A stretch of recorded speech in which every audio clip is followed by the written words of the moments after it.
Most times, if we are an employee or if we're an employee and we identify with a certain company, we have rules and regulations that we are governed by. Something that governs our behavior. Most jobs have codes of conduct or rules and regulations you must follow to continue to be employed there. So with your ID, there comes some responsibility. Just like jobs, there are things we must do to keep our identity as a Christian. But it seems we as Christians, we believe that we can do anything we want and retain our status as followers of Christ. 1 Peter 1:16 says, because it is written, be ye holy, for I am holy, H-O-L-Y. But we often find ourselves living holy, W-H-O-L-L-Y, lives. Matthew 5:16 says, let your light shine for men, they may see your good works and glorify your Father which is in heaven. But John 3:19 tells us that, and this is the condemnation, that light is come into the world, and men love darkness rather than light, because their deeds were evil. Truth is, we have a lot of people in Christianity that are talking a good game, but are not backing it up with their living. And social media seems to be one of the biggest hurdles I see for Christian people.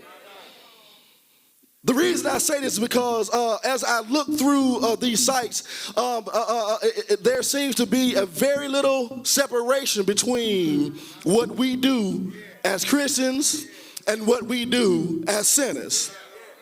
On TikTok, I see Christians doing non-Christian dances to non-Christian songs. I see people who call themselves God-fearing people reenacting movie quotes with vulgar language. I see just as many Christians twerking as I do non-believers.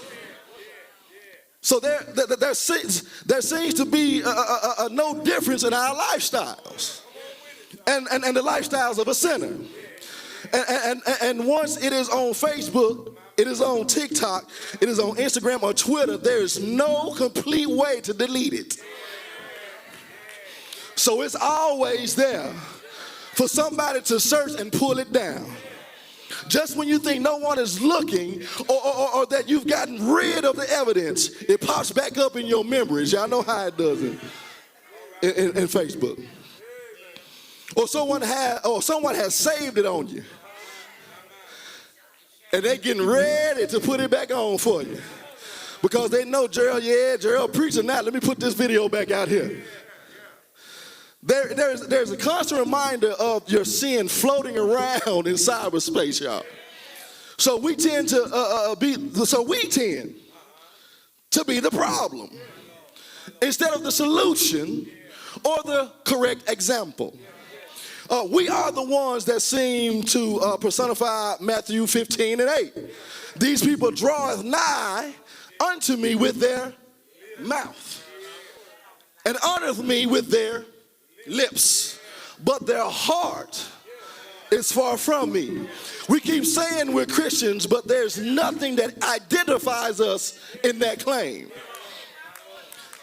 And if we don't have any identification showing we belong, we're just some folk hanging around Jesus. We're not real disciples. And not only are there rules and regulations that come with this identification, but there are also benefits to be shared. Psalm 103:2, bless the Lord, O my soul, and forget not all his benefits. See, for most jobs, when we're going through the hiring process, most people want to know what the benefits are. Have you ever been there before? You say,